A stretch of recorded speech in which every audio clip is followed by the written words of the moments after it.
We have reached both the most exciting and sad part of the college football season, as there are just 2 more regular season weekends left before conference championships start. Right now, pretty much every team has played 10 games, so we have a pretty good idea where most programs stand. In today's video, I want to talk about 5 teams who had very disappointing losses yesterday and ultimately destroyed their season. You guys probably have a pretty good idea of what 5 teams I'm going to talk about, but maybe you don't. Before we get started with today's video though, we are just over 4,000 subscribers away from 100K, so be sure to help me out by hitting that subscribe button, leave a like if you want to support today's video, turn on notifications so you never miss when I upload, and let me know what player, team, topic, or situation I can cover next. Now, let's get started. The first team we're going to talk about is NC State. NC State's always a team that seems to win between 7 and 9 games every year, but this year was going to be different. David Doran finally had a star running back, returned a lot of starters, and many believe that they were going to give Clemson a legitimate push for the ACC title. For the most part, I did buy the NC State hype this offseason, but pretty quickly we found out they weren't as good as advertised. In week 1, they barely held on to beat East Carolina, as the Pirates missed a field goal and an extra point, and NC State survived 21-20. After that, they beat Charleston Southern, and then beat Texas Tech. The Red Raiders were definitely a solid team to beat, but then after a win against UConn, they would have their ultimate test. They'd have to travel on the road to number 5 Clemson, and in a battle of the unbeatens, NC State would get beat 30-20, but the score made it seem closer than it actually was. This exposed a lot of flaws in NC State, but they could still turn this into an 11-win season if they finished out strong. The following weekend, they would end up beating Florida State, but unfortunately they'd be faced with a very difficult circumstance, as quarterback Devin Leary would get injured and he would now miss the remainder of the season. Since then, NC State has really struggled.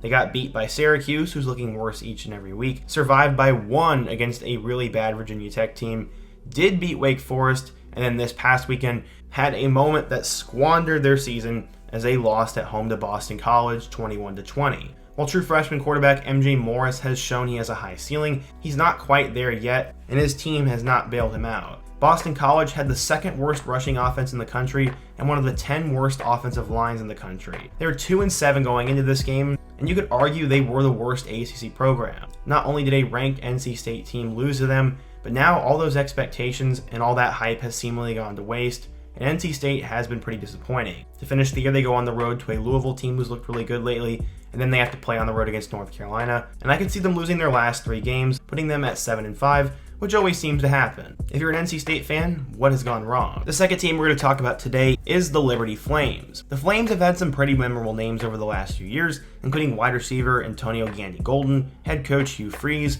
and obviously their star quarterback Malik Willis. Going into this year, many expected Liberty to be one of the better group of 5 teams, but no one expected them to be as good as they were. They started out with close wins over Southern Miss and UAB before they would go on the road to play against Wake Forest. They'd end up losing by 1 to the number 19 ranked Demon Deacons, and at 2-1, everyone had forgot about Liberty. Except they had not forgotten about themselves, as they went on a winning streak. They beat Akron, Old Dominion, UMass, Gardner-Webb, BYU, and then would be tested against Arkansas. Somehow the team wasn't ranked going into that game, and they weren't ranked after they won either. After Arkansas failed to get the 2-point conversion, Liberty won 21-19 and got them one of their biggest wins in program history. At this point, Liberty only had 1 loss, and at 8-1, they were probably the favorite to get to a New Year's 6 bowl for the group of 5. Except this past weekend, they would have to go on the road to play UConn. UConn is obviously a lot better than they used to be, but this always seemed like a trap game. The Flames couldn't get anything going, and after failing to convert at the end of the game, they ended up losing 36-33, which did give UConn their 6th win and a bowl bid, but it's very disappointing for Liberty, as they have now fallen to 8-2 and are probably out of the race for that New Year's 6 bowl. They still play at Virginia Tech and New Mexico State, but I don't think either of those 2 wins will be enough for them to get there, and they're going to have to hope for a couple of teams to lose. It wasn't the worst loss in the world yesterday for Liberty, but it was definitely one that crushed their season. The Pac-12 had a very difficult day yesterday, as their 2 playoff contenders ended up losing. We're first going to talk about UCLA. Going into this year, many people expected UCLA to be a bowl team, but I don't think anyone thought they had any sort of chance at the college football playoff. After starting out 4-0, the narrative had not changed. All 4 of those teams were not great wins, and they'd have to prove it against number 15 Washington. This ended up being UCLA's coming out party, as they defeat the undefeated Huskies 40-32, and prove that they were legitimate. They once again made themselves look even better the next week as they hosted number 11 Utah and beat them 42-32. Now, UCLA was a legit playoff contender, but they would have to play another big-time Pac-12 team. They went on the road to play against number 10 Oregon and just didn't have enough in the tank as they lost 45-30 and got their first loss of the season. If they could somehow find a way to win out, though, it'd be hard to keep a one-loss Pac-12 team out of the playoff. That's what UCLA bought into, and they won their next two games easily against Stanford and Arizona State. Those are two of the worst teams in the Pac-12, and luckily they would get another one this past weekend. At 3-6, Arizona's season had fallen apart for the most part, but they gave UCLA everything they could handle. Jaden DeLora put on a show, and the Wildcat defense did just enough to disrupt DTR as he overthrew his receiver in the end zone on the final play, and Arizona upset UCLA 34-28. Now all of a sudden, next week's game against USC isn't as big, and UCLA's playoff hopes are done. It would have been more understandable if they lost next week to USC, but now that they've lost to Arizona, that was just unacceptable for them, and that loss crushed their season. Moving over to the SEC, we have to talk about the Kentucky Wildcats. Mark Stoops has done a tremendous job building this program over the last few years, but this was supposed to be the epitome of it all. They had their best quarterback arguably in decades, had a superstar running back, a ton of talented receivers, and a really stout defense. That's why many people picked Kentucky to finish second in the East, and some gave them an outside chance of actually winning the East. For the most part, I was a skeptic of all this, but I still thought they would win 9 to 10 games. To start the year, they were somewhat impressive.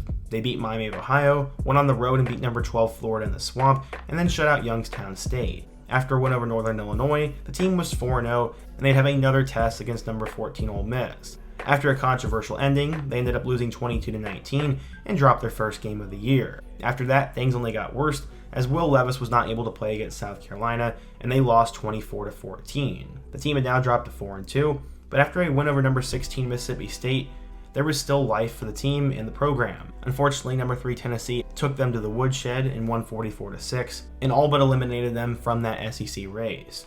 They now had 3 losses, and they would struggle their next week against Missouri. Mizzou had a chance to win late, but ultimately their punter came up big as he took a controversial roughing the punter call, which basically gave Kentucky the win and another SEC victory.